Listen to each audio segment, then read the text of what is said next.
The massive hall stretched far beyond what human eyes could easily see. Thousands of alien beings filled the space, their forms so different from each other that Elena Vasquez had to remind herself this was real. She sat in the observer section, watching the creatures that ruled the galaxy decide humanity's fate once again. The Galactic Federation Assembly Hall was a wonder of engineering. The building floated in space, held together by forces Elena did not understand. Through the transparent walls, she could see stars and distant planets. But today, those beautiful views could not distract her from the ugly scene playing out below. Ambassador Chen stood at the center of the hall. He was a small figure surrounded by beings that towered over him, or slithered around him, or floated above him. Chen had been Earth's voice for 3 years now. Elena watched his shoulders stay straight even though she knew he was tired. This was the 7th time he had asked for humanity to join the Federation. This would be the 7th time. They said no. The Zephyrian High Arbiter spoke first. Its body was made of living crystal that changed colors as it talked.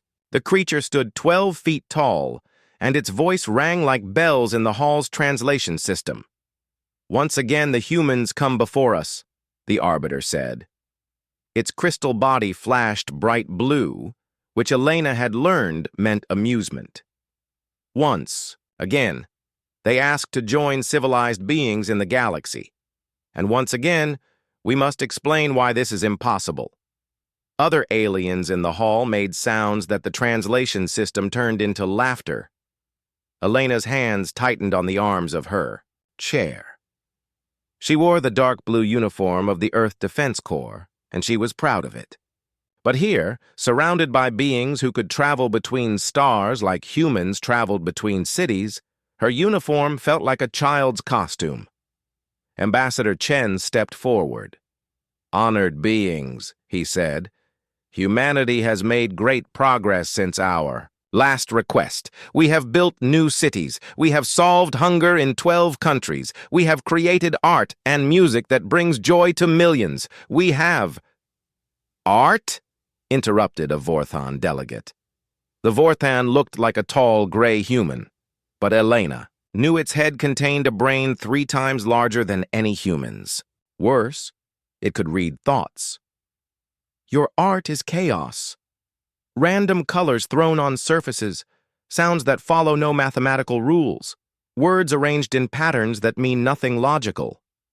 The Vorthan's large black eyes seemed to look directly at Elena, even though she sat far away.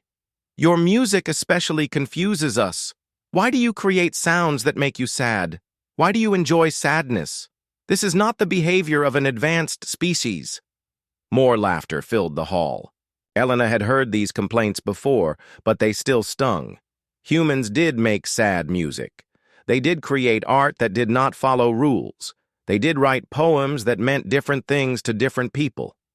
Elena had never thought these were problems. A creature from the Nexus Empire spoke next. It looked like a human covered in metal plates, but Elena knew half of its body was machine. The Nexus had replaced their weak biological parts with perfect mechanical ones centuries ago. They lived longer, thought faster, and felt no pain.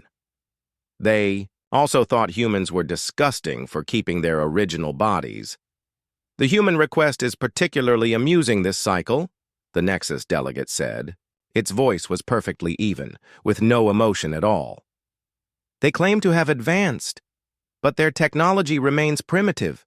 They still use chemical rockets to leave their planet's surface. They still power their cities by burning things. They still use metal and plastic instead of growing buildings from living materials." The delegate gestured toward Ambassador Chen with one metal arm. "Most shameful of all, they refuse to improve their bodies. They cling to soft flesh that breaks easily. They keep brains that forget things and hearts that stop working. They age and die when they could live forever. They are not a species that thinks clearly." Elena felt heat rise in her face. The Nexus were not wrong about human technology. Earth's best spaceships were slow and clumsy compared to alien vessels. Human computers were simple compared to alien thinking machines. Human bodies were weak compared to alien enhancements. But Elena also remembered her grandmother's hands, wrinkled and gentle. She remembered her brother's laugh, imperfect and real. She remembered the way her heart had raced when she first saw Earth from space, beautiful and blue and fragile. Would she trade those feelings for metal and circuits? Never. The Zephyrian High Arbiter spoke again. The humans have been observing our civilization for 50 of their years. In that time, what have they learned? Nothing useful. They copy our basic technologies poorly. They cannot understand our science. They cannot even understand each other. The Dao. Crystal Being's body flashed red now, which meant anger.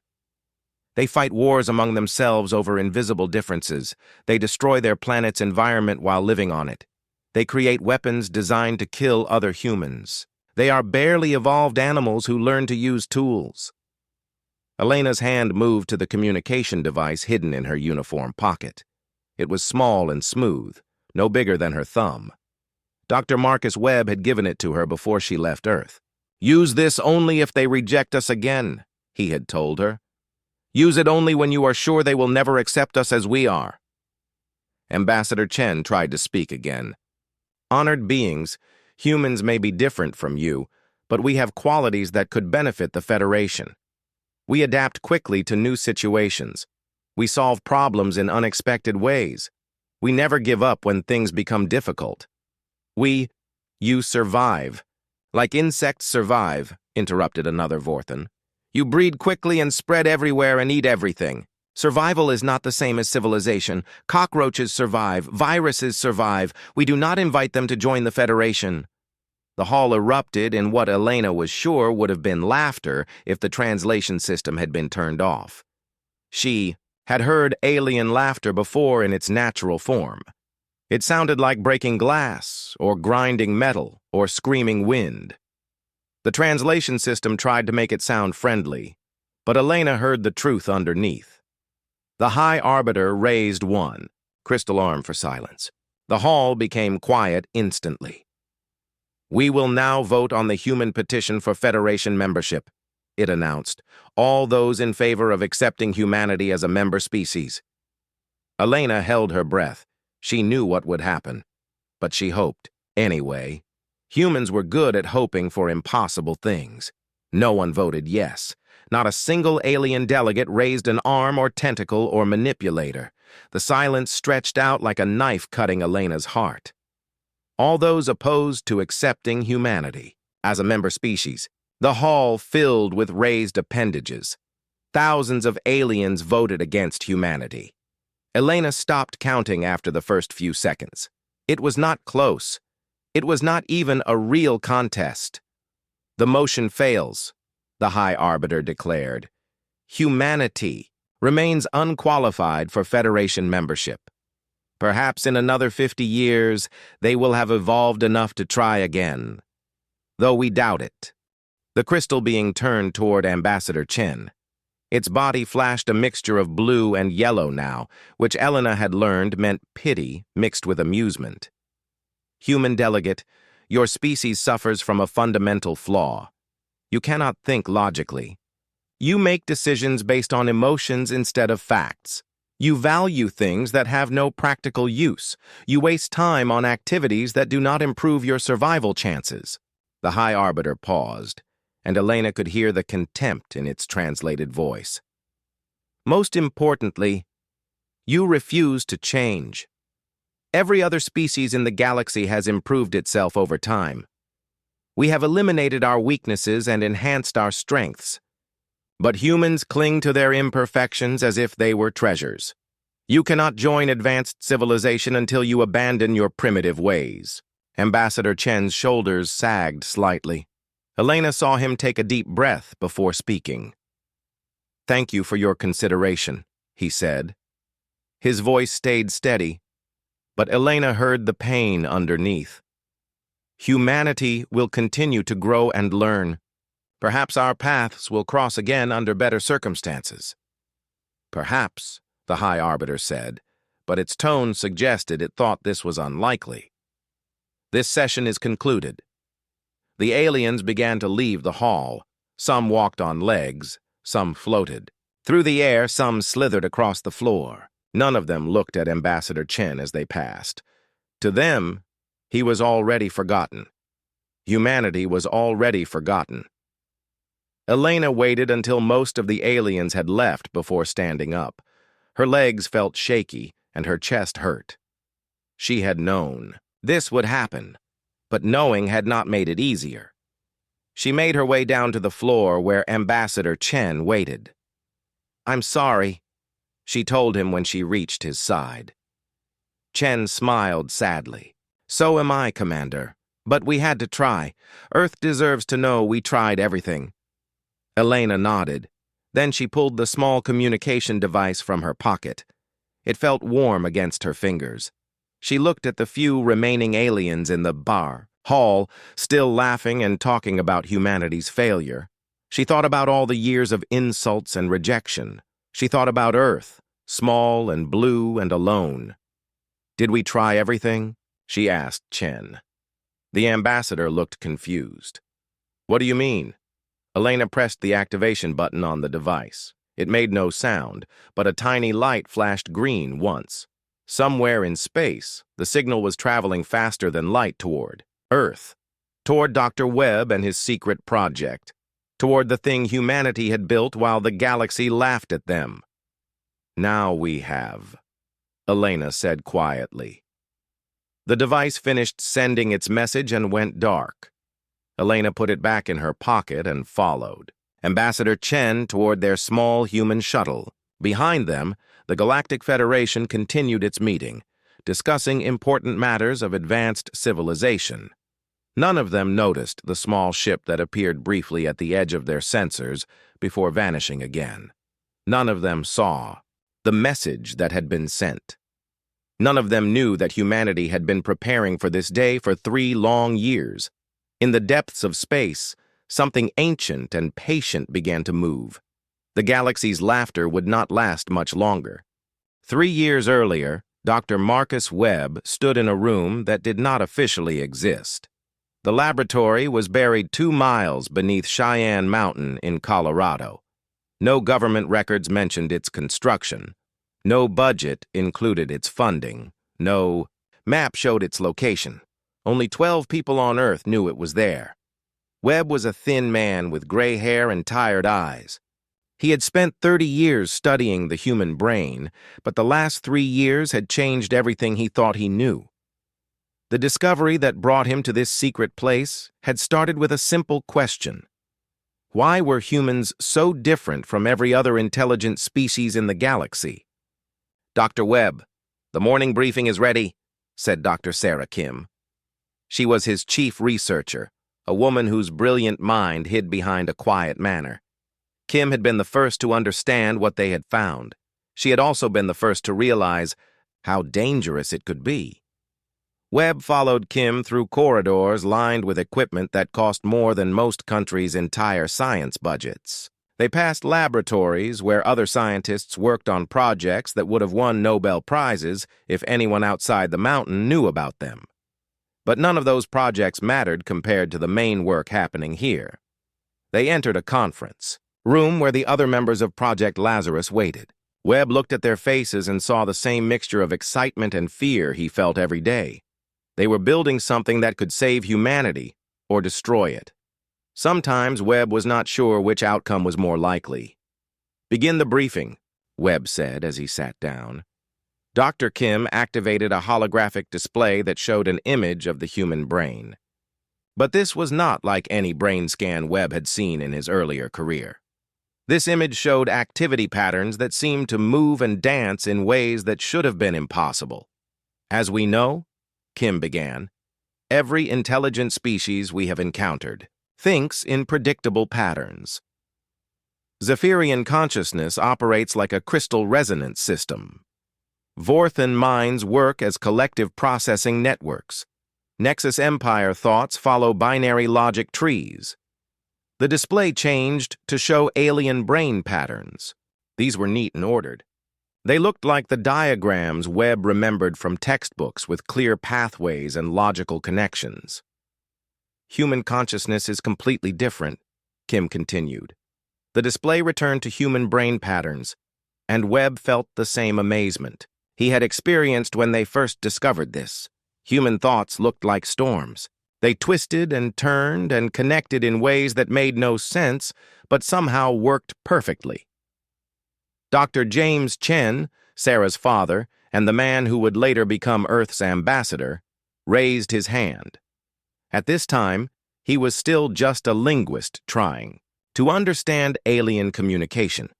Can you explain again why this difference matters? I understand that human thoughts are more chaotic, but why is that important? Webb stood up and walked to the display.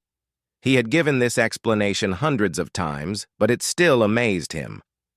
Every other species evolved specialized thinking. Their brains became very good at specific tasks. Zephyrians think in mathematical harmony. Vorthans process information through group sharing. The Nexus Empire optimizes everything for logical efficiency. Webb paused and looked around the room. But humans evolved differently. We never specialized. Our brains remained messy. We can think logically like the Nexus, but we can also think emotionally. We can process information alone like the Zephyrians, but we can also work in groups like the Vorthans. We can do everything, but we do none of it perfectly. That sounds like a weakness, said Dr. Lisa Park, their quantum physicist. Why would imperfection be better than specialization? Because the universe is not specialized, Webb replied. Reality is chaotic and unpredictable and full of contradictions. Specialized thinking works well in specialized situations. But when something unexpected happens, specialized minds break. Kim took over the explanation. We discovered this when we started testing alien volunteers with human-designed psychological problems.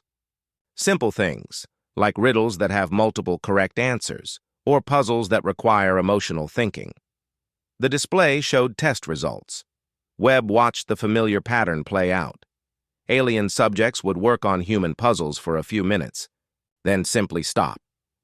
Their brain patterns would become erratic, then shut down completely. They cannot handle contradiction, Kim explained. If something does not fit their specialized thinking patterns, their minds reject it entirely. Sometimes they become unconscious. Sometimes they become catatonic. Always they stop functioning. Dr. Chen leaned forward in his chair. But why does this matter for our situation with the Federation? So we think differently. That does not help us build better spaceships or cure diseases faster. Webb smiled. Chen was asking the right question, but he was not thinking big enough yet. James, what if thinking differently is better than building better spaceships? What if the way we think is itself a weapon? The room became very quiet. Webb had their attention now.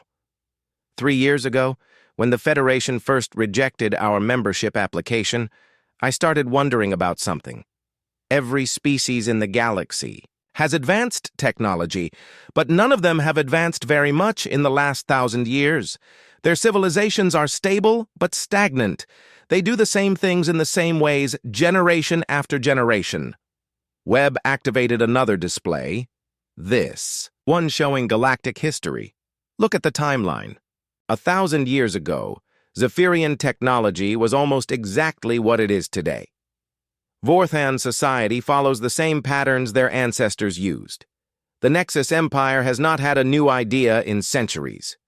But humans, Kim added, humans change constantly. We have advanced more in the last 100 years than most galactic species have in their entire recorded history. Not because we are smarter, but because we think differently. Dr. Park was beginning to understand. You are saying that our chaotic thinking makes us more adaptable. I am saying, Webb replied, that our chaotic thinking makes us the only truly creative species in the galaxy, and creativity properly applied can be more powerful than any weapon. Webb walked to a wall panel and pressed his hand against it. The panel recognized his biometric signature and slid away, revealing another room beyond. "Come with me," he said. "It is time you saw what we have been building." The team followed Webb through the hidden doorway into a space that took their breath away. The room was enormous, carved from solid rock and filled with the strangest spacecraft any of them had ever seen. The ship was beautiful in a way that hurt to look at. Its surface seemed to shift and flow like liquid metal, but Webb knew it was solid. Patterns of light moved across its hull in designs that almost made sense, but never quite resolved into anything recognizable. The ship was about the size of a Federation cruiser, but it felt both smaller and larger at the same time. "Meet the UES Prometheus," Webb said proudly, "the first and only vessel powered by human consciousness itself." Dr. Chen walked slowly around. The ship, his mouth open in amazement. "How does it work?" "That is the beautiful part," Kim replied. "We do not entirely know how it works. We built it using principles we discovered while studying human thought patterns, but the ship itself operates on creativity and intuition as much as engineering." Webb led them to the ship's entry ramp. Traditional spacecraft use engines that push against space-time. They use weapons that fire energy or matter at targets. They use shields that block incoming attacks. The Prometheus does none of these things in ways that other species would recognize. They entered the ship's interior, and Webb watched his team's faces as they saw what he and Kim had created. The corridors were not straight. They curved and twisted in patterns that felt natural but made no logical sense. The walls displayed constantly changing artworks created by the ship's computer. Music played softly from hidden speakers, but it was not like any music composed by humans before. It sounded like emotions given form. "The ship's computer is not like other computers," Webb explained as they walked. "It does not process information in binary code or logical trees. Instead, it thinks the way humans think. It makes intuitive leaps. It solves problems creatively. It even dreams." They reached the ship's bridge, and Webb felt the same wonder he experienced every time he saw it. There were no traditional control panels or navigation displays. Instead, the bridge looked like a combination of art studio and meditation room. Comfortable chairs sat in a circle around a central area filled with floating displays that showed abstract patterns instead of star charts. "How do you pilot something like this?" Dr. Park asked. "You do not pilot it," Kim replied. "You collaborate with it. The ship responds to human thoughts and emotions as much as to conscious commands. It amplifies what makes humans special and uses that to manipulate the fundamental forces of reality." Webb sat in one of the bridge chairs and gestured for the others to do the same. "Watch," he said, and closed his eyes. The ship responded immediately. The abstract displays began to show images of Earth, but not Earth as it appeared to cameras. This was Earth as humans felt about it, green and blue and beautiful and fragile and perfect. The music changed to reflect Webb's memories of home. The lights adjusted to match his emotional state. "The ship is reading your mind," Dr. Chen said, his voice filled with awe. "Not reading," Webb corrected. "Harmonizing. The ship's consciousness and human consciousness work together. We think, and it amplifies our thoughts into actions that affect physical reality." Kim took over the demonstration. She thought about movement, and the ship's displays showed the solar system from a new perspective. She thought about protection, and energy patterns appeared around the ship like invisible armor. She thought about reaching out to touch distant stars, and the displays showed pathways through space that followed no known laws of physics. "This is impossible," Dr. Park whispered. "Only if you think like other species think," Webb replied. "If you think like a human, it makes perfect sense. Humans have always known that reality responds to consciousness. We call it art, or music, or poetry. We have always used our minds to create things that should not exist, but do." Webb stood, up and looked at each member of his team. The other species in the galaxy think consciousness is just a tool for processing information. They do not understand that consciousness can shape reality itself. They certainly do not understand that human consciousness, with all its chaos and contradiction and creativity, might be the most powerful force in the universe. The room was silent except for the ship's strange music. Webb could see his team struggling to accept what they had learned. He did not blame them. He had struggled with it too. The Federation laughs at us because we make art instead of optimizing efficiency, Webb said finally. They mock us because we feel emotions instead of thinking purely logically. They reject us because we remain chaotic and unpredictable instead of becoming specialized and perfect. Webb smiled, and for the first time in years, it was not a tired smile. They have no idea that these flaws make us the most dangerous species in the galaxy. The Prometheus is just the beginning. Soon, we will show them what human creativity can really do. Captain Sarah Chen stood on the bridge of the UES Prometheus and watched the alien fleet approach Earth. Through the ship's impossible displays, she could see 47 Zephyrian vessels moving through space like deadly jewels. Each ship was perfectly formed, all crystal and light and mathematical precision. They moved in formations that followed patterns her father would have appreciated as a linguist, but that she understood as a soldier meant only one thing: total war. "Signal from the lead vessel," reported Lieutenant Martinez from his station. Martinez was one of only 20 humans aboard the Prometheus, each chosen for their ability to work with the ship's unique systems. "Admiral Kethmore is requesting Earth's immediate surrender." Sarah felt the ship respond to her emotions. Anger made the lights burn brighter. Determination caused the deck to hum with energy. Fear, which she was honest enough to admit she felt, made the ship's strange music turn into something that sounded like a war song. "Put him through," Sarah said. The main display shimmered and showed the interior of a Zephyrian command ship. Admiral Kethmore stood in the center of a bridge that looked like the inside of a crystal cathedral. He was 12 feet tall and beautiful, in the way that perfect mathematical equations were beautiful. His body was made of living crystal that changed color as he spoke. "Human vessel," the Admiral said, his translated voice carrying absolute confidence. "You will stand down immediately. Earth has been declared a quarantine zone by order of the Galactic Federation. Your species has proven too dangerous to be allowed free movement in the galaxy." Sarah almost laughed. 3 years ago, humans had been too primitive for the Federation. Now they were too dangerous. She supposed that was progress of a sort. "Dangerous how?" she asked. "Yesterday, your Federation called us barely evolved animals. Today we are a threat. What changed?" Admiral Kethmore's crystal body flashed red, which Sarah had learned meant anger mixed with frustration. "Your attack on the Federation Assembly, your impossible escape from our security forces, your violation of dimensional barriers that should not be possible to cross." Sarah frowned. She had no idea what the Admiral was talking about.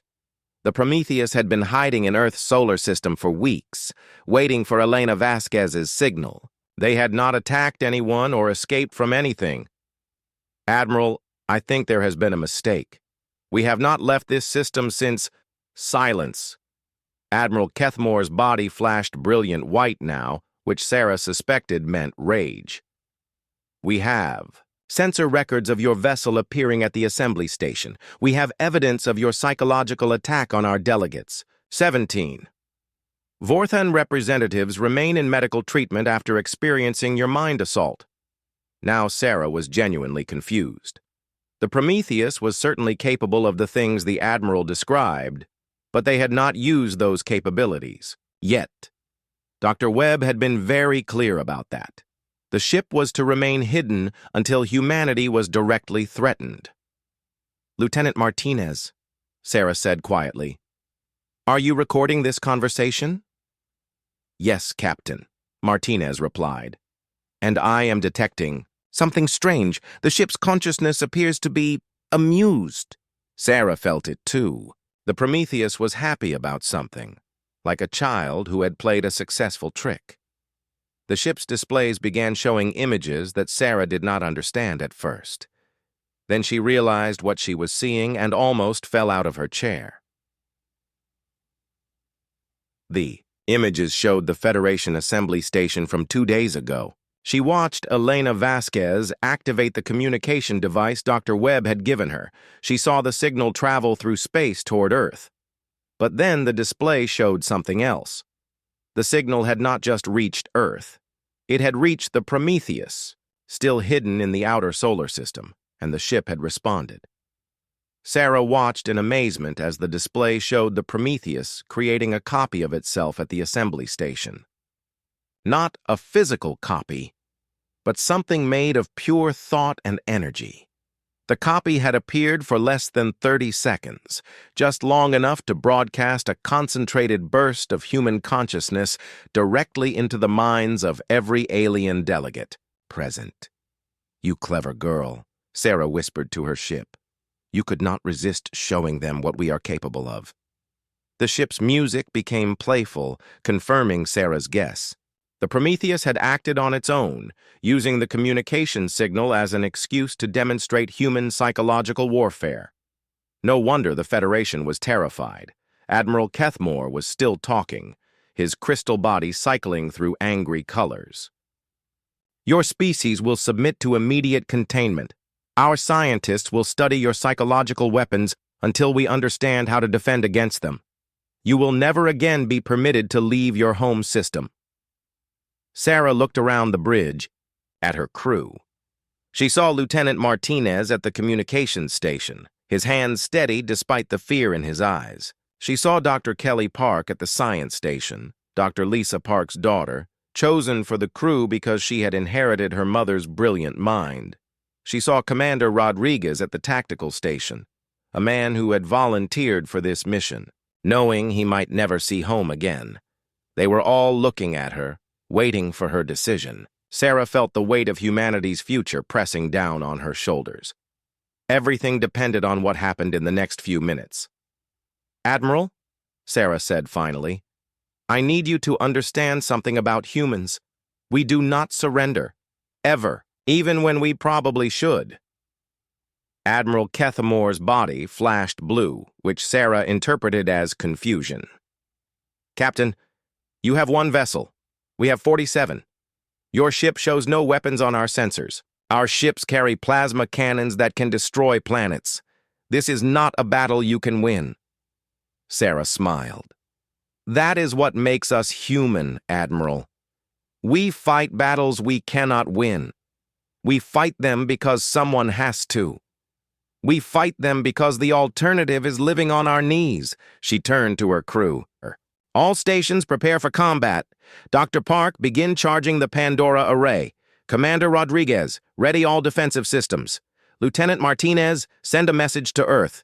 Tell them we are about to show the galaxy what humans are really made of." The bridge responded to Sarah's determination.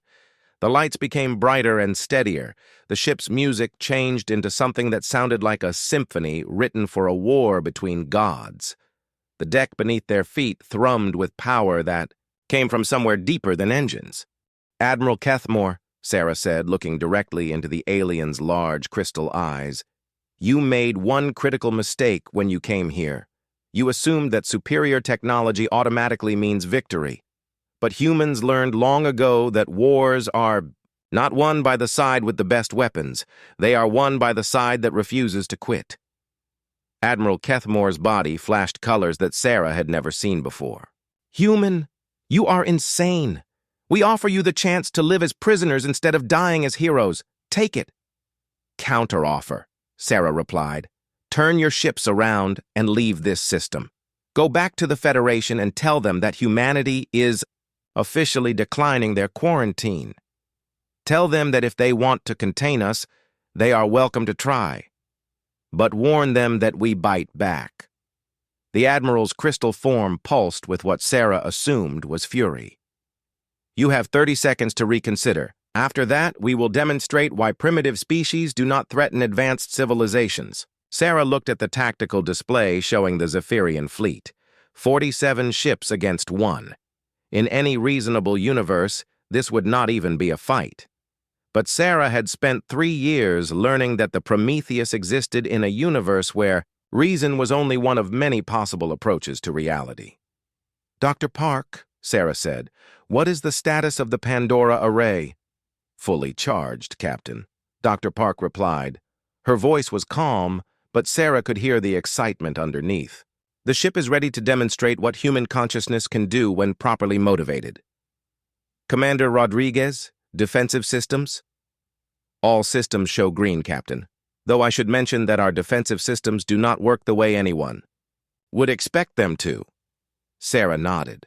The Prometheus did not have shields or armor in any traditional sense. Instead, it protected itself by making attacks simply miss, not through deflection or jamming, but by convincing reality that the attacks had been aimed somewhere else. It was technology based on human intuition rather than alien logic. "Lieutenant Martinez, any response from Earth?" "Admiral Vasquez sends her regards, Captain. She also says, and I quote, 'Give them hell.'" Sarah felt the ship respond to her crew's readiness. The Prometheus was not just a vessel anymore. It was an extension of human will, human creativity, human refusal to accept impossible odds. Sarah could feel the consciousness of her ship connecting with the consciousness of her crew, creating something greater than the sum of its parts. "Time's up, human," Admiral Kethmore announced. "Fire all weapons." Sarah watched the tactical display as 47 Zephyrian ships opened fire simultaneously. Plasma beams powerful enough to crack moons lanced through space toward the Prometheus. Energy weapons that could boil oceans focused their fury on the single human vessel. None of them hit. The attacks curved away from the Prometheus as if space itself had been bent around the ship. Plasma beams that should have traveled in straight lines suddenly found themselves aimed at empty space. Energy bursts that should have been impossible to avoid simply went somewhere else. "Impossible," Admiral Kethmore whispered, his crystal body cycling through colors so quickly they became a rainbow blur. "No," Sarah replied, feeling her ship's joy as it danced between attacks that could never touch it. "Just improbable. And humans have always specialized in making the improbable happen." She turned to Dr. Park. "Begin the demonstration. Show them what human minds can do to alien ones." Dr. Park's hands moved over controls that looked more like a piano than a weapons console. "Pandora array activated, Captain. Broadcasting human consciousness patterns on all subspace frequencies." Sarah felt the change immediately. The ship's strange music became something that touched parts of her mind she had not known existed. Colors that had no names painted themselves across the displays.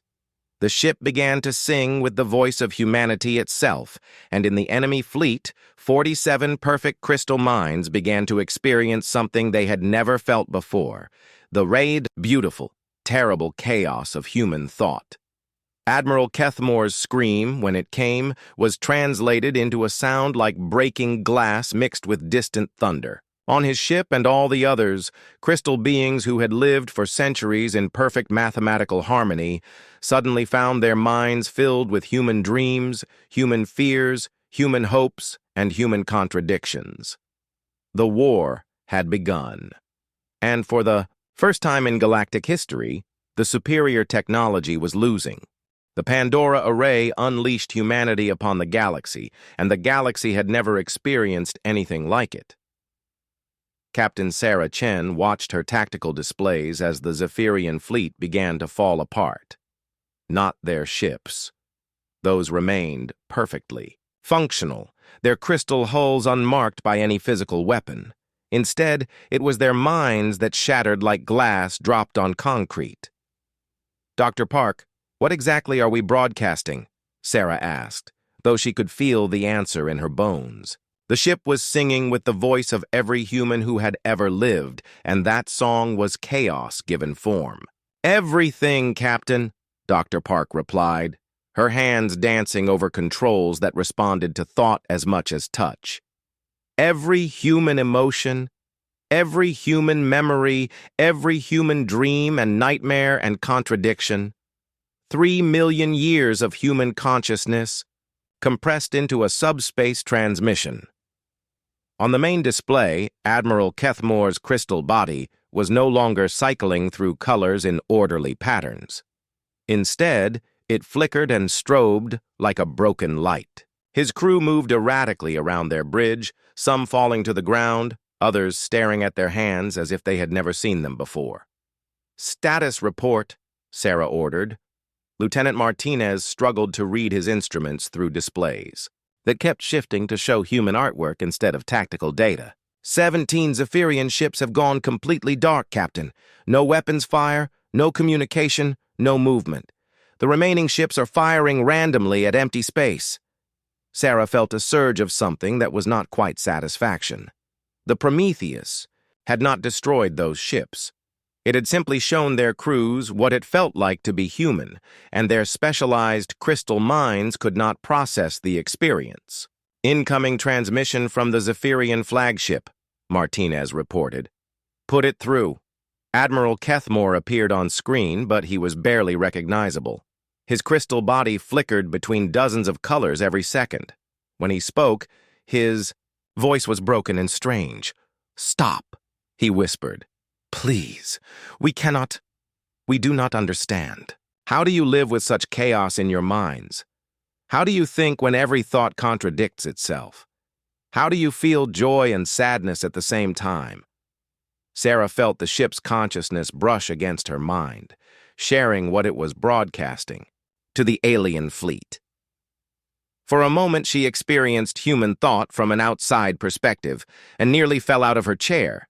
She saw her own species as the aliens must see them, beings whose minds contained multitudes, who could love and hate, the same person simultaneously who could find beauty in ugliness and sadness in joy. Humans who wrote music that made them cry and called it entertainment. Humans who told stories about losing everything and called them inspiring. Humans who looked at the vast, cold, empty universe and decided it was beautiful. "Admiral," Sarah said gently, "this is what it means to be human. We live with contradiction because reality is contradictory. We think chaos because the universe is chaos. We feel everything at once because that is what it means to truly feel anything at all." Admiral. Kethmore's crystal form pulsed with colors that had no names. "Impossible. Consciousness should be ordered. Thought should be logical. How can a species survive with minds that make no sense?" "We do more than survive," Sarah replied. "We thrive. We create. We love. We build impossible things like the ship. You are trying so hard to destroy." Before the Admiral could respond, new contacts appeared on the tactical display. Sarah's heart sank as she recognized the configuration. 3 Vorthan mine ships had arrived, their forms like giant brains floating in crystalline shells. The Vorthans were telepathic, sharing thoughts across vast networks of connected minds. If the Zephyrians were specialized for mathematical thinking, the Vorthans were specialized for collective consciousness. "Captain," Dr. Park said, her voice tight with concern, "the Vorthan ships are much more dangerous. Their telepathic networks might be able to resist our psychological broadcasts." Sarah nodded grimly. She had read the reports from the Federation Assembly, where a Vorthan collective had briefly experienced human thought patterns and required medical treatment, but that had been a weak signal compared to what the Prometheus was broadcasting. Now, "Incoming transmission from the lead Vorthan ship," Martinez reported. "Put it through." The display showed the interior of a Vorthan vessel, which looked like a medical facility crossed with a temple. The beings inside had tall gray bodies and large black eyes that seemed to contain infinite depth. When they spoke, it was with multiple voices speaking in perfect harmony. "Human vessel," the Vorthans said, their collective voice eerily beautiful. "We have come to contain the psychological contamination you are spreading. Your chaotic thought patterns are causing system-wide instability in our network. You will cease your broadcast immediately." Sarah felt the Prometheus respond to her rising anger. The ship's music became darker, more primal. The lights took on a reddish tinge that reminded Sarah of sunset over a battlefield. "Contamination?" Sarah said. "You call human consciousness contamination? What else would you call thoughts that cannot be organized or understood?" the Vorthans replied. "Your minds broadcast patterns that make no logical sense, emotions that contradict each other, memories that change each time they are recalled, ideas that cannot be categorized or filed, or processed through proper channels." The collective voice became strained. "Worst of all, your consciousness celebrates this chaos. You take pride in thinking thoughts that no rational being would allow in their minds. You are a cancer of irrationality spreading through ordered space." Sarah felt something shift inside her and in the ship around her. The Prometheus was no longer just broadcasting human consciousness. It was beginning to focus that broadcast, shaping it into something that could be aimed like a weapon. "Dr. Park," Sarah said quietly, "can we target the Vorthan network specifically?" "Already working on it, Captain," Dr. Park replied. "The ship is analyzing their thought patterns. It should be able to interface directly with their collective consciousness in about 30 seconds. Sarah turned back to the display showing the Vorthans. "You want to know what contamination really looks like? You are about to find out."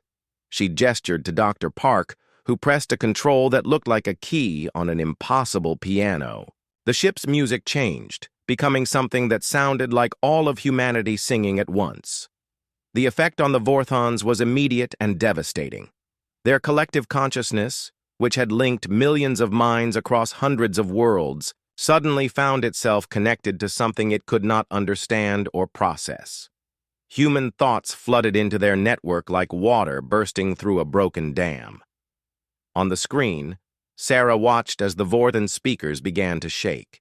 Their large, black eyes rolled back in their heads. When they spoke again, their perfect harmony was broken by voices crying out in a dozen different languages, singing half-remembered songs, reciting poetry that made no logical sense. "We see," one of them whispered, its voice no longer in harmony, with the others. "We see a child learning to ride a bicycle, falling down, getting up, laughing. Why do you laugh when you fail?" Another Vorthan cried out, "Music that makes you weep for joy. How can something be sad and beautiful at the same time? How can loss be a gift?" A third began to sob. "Love that hurts. Love that heals. Love that makes no sense but gives life meaning. How do you bear it? How do you bear feeling so much?" Sarah watched as the most advanced telepathic network in the galaxy broke apart under the weight of human emotion. Vorthan ships began to drift as their crews experienced what it felt like to be individuals instead of parts of a collective. Some of them would never recover. Others would spend years learning to think as separate beings instead of fragments of a larger mind. But Sarah felt no satisfaction in their destruction. These were not evil beings. They were simply limited ones, unable to understand that consciousness could be more than just organized information processing. "New contacts," Lieutenant Martinez called out. "Nexus Empire ships approaching from Galactic North." Sarah sighed. The Nexus Empire was the third major power in the Federation, beings who had replaced most of their biological bodies with mechanical parts centuries ago. They thought in binary logic and valued efficiency above all else. They would be even less equipped to handle human consciousness than the others. 6 Nexus vessels appeared on the tactical display, their forms geometric and precise. They looked like machines that had been built to destroy other machines, which was exactly what they were. "Transmission incoming," Martinez reported. "Put it through." The Nexus ships broadcast a signal that was more data stream than conversation. The main display filled with scrolling text and mathematical equations, all perfectly organized and color-coded for maximum efficiency. "Human vessel?" The transmission began in letters that looked like they had been carved from metal. You are causing unacceptable disruption to galactic order. Analysis indicates your broadcast patterns violate 1247 laws of logical thinking. Sarah almost smiled. Even their threats were organized into neat categories. Solution: immediate cessation. Of psychological warfare. Compliance will result in efficient termination. Resistance will result in inefficient termination. Choose your preference. Dr. Park, Sarah said, what happens if we target their binary logic systems with human creativity patterns? Theory suggests it would be like trying to run poetry through a calculator, Captain. Their cybernetic brains might simply crash. Sarah nodded. Let's find out. Target the Nexus fleet and give them a taste of human imagination. Dr. Park's hands moved over her impossible controls. Broadcasting human creativity patterns on narrow beam transmission, focusing on dreams, inspiration, artistic vision, and let's call it productive madness. The result was spectacular. The Nexus ships, which had been moving in perfect formation with mathematical precision, suddenly began to behave like they were drunk. They spun in circles, fired weapons at their own shadows, and broadcast streams of data that looked like abstract art instead of tactical information. On the communication channel, the neat text display dissolved into chaos. Words appeared in wrong colors. Equations solved themselves with answers that included emotional variables. Mathematical proofs concluded that beauty was a quantifiable force and that love could be measured in units of forever. Error, error, error, the Nexus ships broadcast. Unable to process concepts that have no logical foundation. How can something be meaningful without being useful? How can beauty exist without purpose? How can love be logical when it makes no sense? Sarah felt the ship around her pulse with something that might have been laughter. The Prometheus was enjoying this, showing the galaxy's most advanced civilizations that their specialization was also their greatest weakness.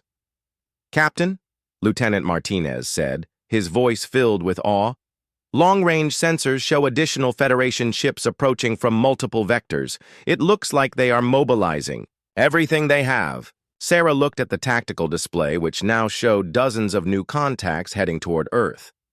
The entire galaxy was coming to stop humanity's psychological assault on ordered civilization. Dr. Park, can the ship handle broadcasting to that many targets simultaneously? The ship believes it can, Captain. In fact, it is eager to try. I think the Prometheus wants to show the entire galaxy what human consciousness really looks like. Sarah felt the ship's anticipation mixing with her own determination. This was no longer just a battle for Earth's freedom. This was a demonstration that would reshape how the galaxy understood consciousness itself. All stations, prepare for extended combat, Sarah ordered. We are about to teach the universe that chaos can be more powerful than order, that creativity can be stronger than logic, and that human minds are the most dangerous weapons ever created. The ship sang with the voice of humanity, and across the galaxy, alien minds began to break like waves against an impossible shore. 3 hours after the battle began, it ended not with explosions or surrender, but with silence. Captain Sarah Chen stood on the bridge of the UES Prometheus and watched as the last of the alien ships drifted powerless in space around Earth. 137 vessels from 12 different species hung motionless in the void, their crews lost in the labyrinth of human consciousness that the ship had shared with them. Status report, Sarah said, though she could feel through the ship's connection that the fighting was over. All hostile vessels have ceased offensive operations, Lieutenant Martinez reported. No weapons fire in the last 47 minutes. Communications channels are strange, Captain. Sarah understood what he meant. Instead of military transmissions, the alien ships were broadcasting fragments of human poetry, bits of half-remembered songs, and mathematical equations that tried to solve for the value of love. The galaxy's most advanced civilizations had been reduced to babbling children trying to understand feelings they had never felt before. "Incoming transmission from the Zephyrian flagship," Martinez announced. "Put it through." Admiral Kethmore appeared on the main display, but he was completely transformed. His crystal body no longer cycled through the precise colors of Zephyrian emotion. Instead, it flickered with hues that had no names in any alien language, creating patterns that were beautiful and chaotic and utterly human. "Captain Chen," the Admiral said, and his voice carried something that Sarah had never heard from an alien before. Wonder. We need to talk. Please." Sarah felt the ship's consciousness brush against her mind, sharing its assessment of the situation.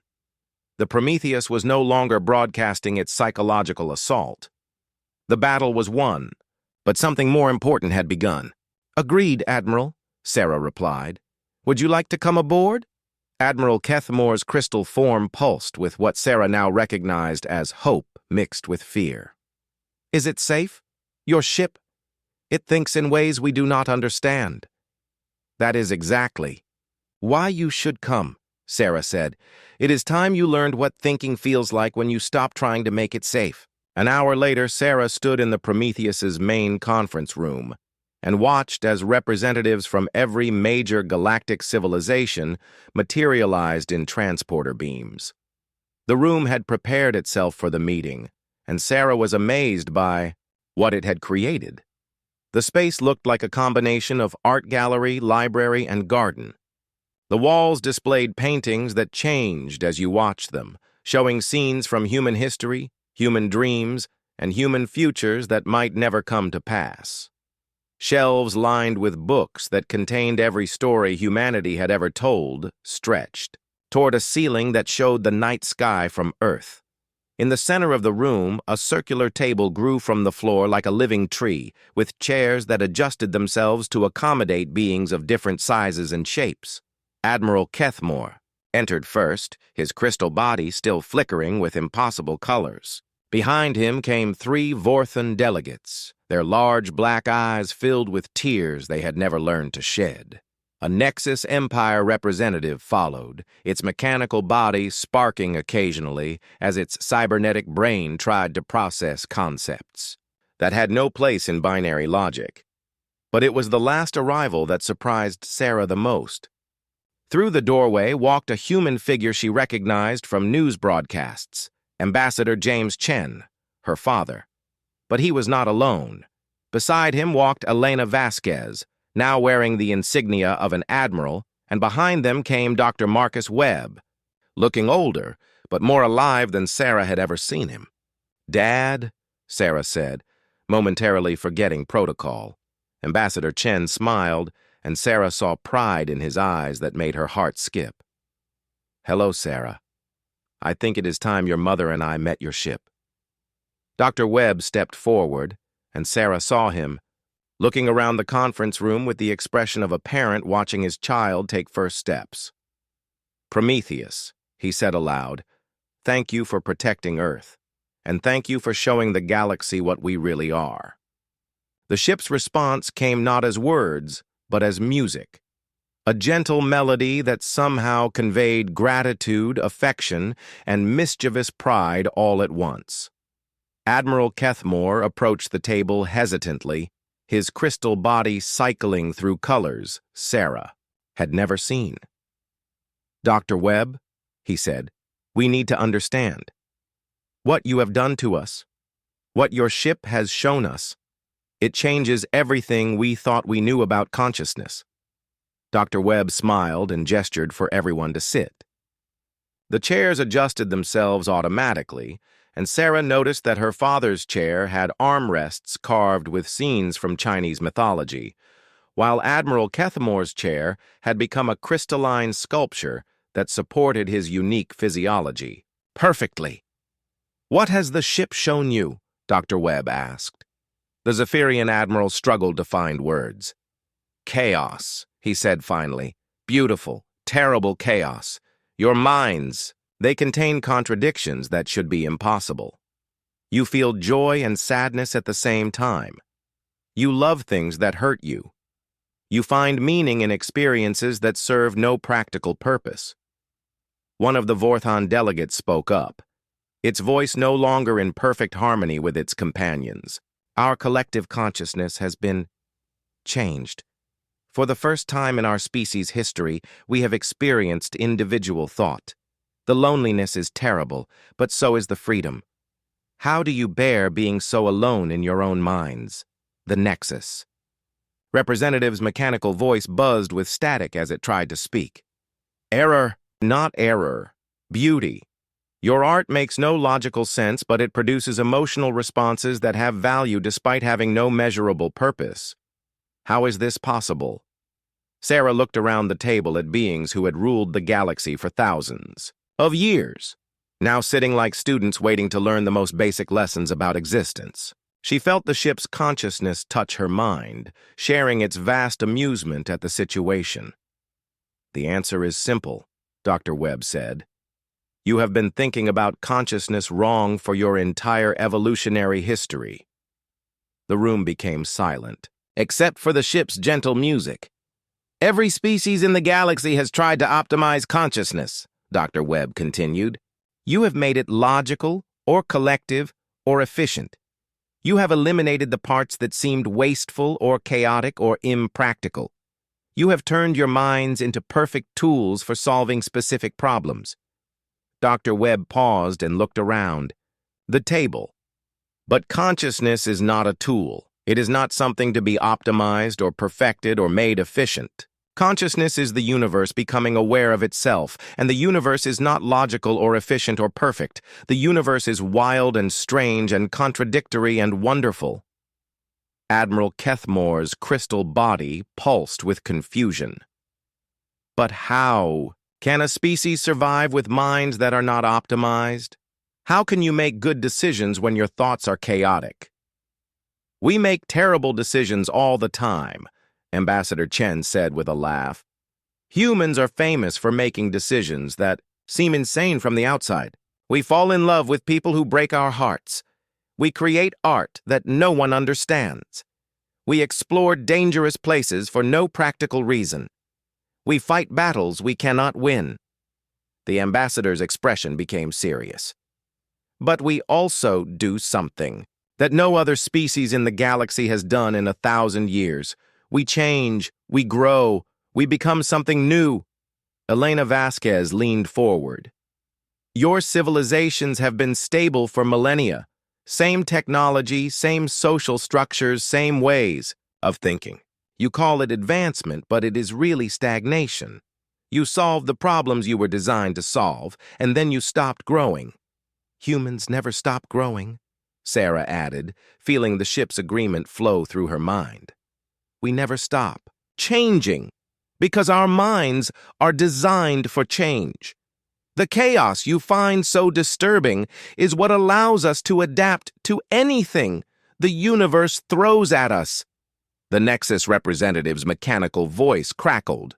But chaos is inefficient, random, wasteful. Dr. Webb smiled. Random like evolution, wasteful like creativity, inefficient like love. The room fell silent again as the alien delegates tried to process concepts their specialized minds had never been designed to understand. Finally, one of the Vorthan delegates spoke. What you are saying, it suggests that our entire approach to consciousness has been wrong, that our specialization, which we thought was our greatest strength, is actually a limitation. Not wrong, Dr. Webb corrected gently. Just incomplete. You have mastered one aspect of consciousness each, and that mastery has brought you far. But consciousness has many aspects, and humans never chose just one. We kept them all, even the ones that seemed counterproductive. Admiral Kethmore's crystal body began to glow with a soft, warm light. The Galactic Federation has spent the last 1,000 years trying to eliminate chaos from our civilizations. We have called it progress. But you embrace chaos and somehow make it productive. Chaos is not the enemy of order, Sarah said, feeling the ship's wisdom flow through her words. Chaos is the source of order. Every beautiful pattern in the universe emerged from chaos. Every work of art, every scientific discovery, every moment of love, they all come from the interaction between order and chaos. The ship's music swelled, and suddenly the room filled with displays showing human achievements.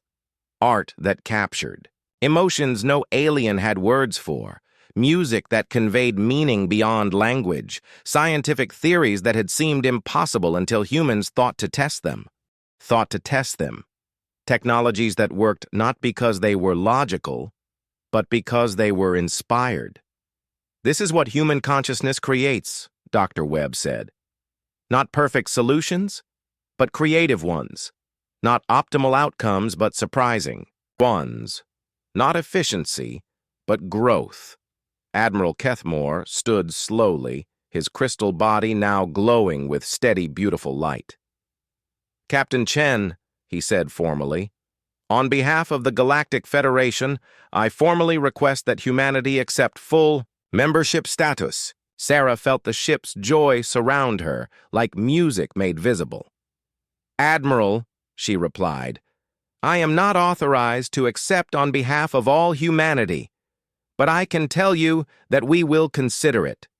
She paused and looked around the table at beings who had ruled the galaxy through specialization and perfection, now asking to learn chaos from the species they had once called primitive. However, Sarah continued, we have conditions. The Federation cannot try to change us to fit your standards. You cannot ask us to become logical or efficient or specialized. If you want humanity in the Federation, you get all of us. The chaos, the contradiction, the creativity, and yes, the beautiful madness that makes us who we are. The alien delegates looked at each other with expressions that Sarah was only beginning to understand. Fear mixed with hope, confusion mixed with wonder, the terror of the unknown mixed with the excitement of infinite possibility. Agreed, Admiral Kethmore said, finally. But we have a condition of our own. Sarah raised an eyebrow. Which is? The Admiral's crystal body pulsed with what Sarah now recognized as humble determination. Teach us. Show us how to embrace chaos without losing ourselves. Help us learn to think in ways we never imagined possible. Dr. Webb stood and extended, his hand toward the alien admiral. Welcome to the wonderful, terrible, impossible adventure of being truly conscious.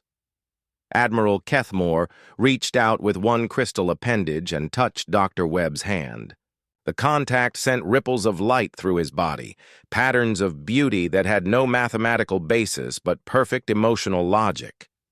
The ships sang around them, and for the first time in galactic history, order and chaos danced together in harmony. Outside, the conference room windows, Earth hung in space like a blue jewel surrounded by the ships of 100 worlds. But those ships were no longer enemies. They were students, come to learn the most important lesson in the universe, that consciousness, like the cosmos itself, was not meant to be perfected. It was meant to be free. The human age of the galaxy had begun, and it would be beautiful, chaotic, and utterly unpredictable, just the way humans liked it.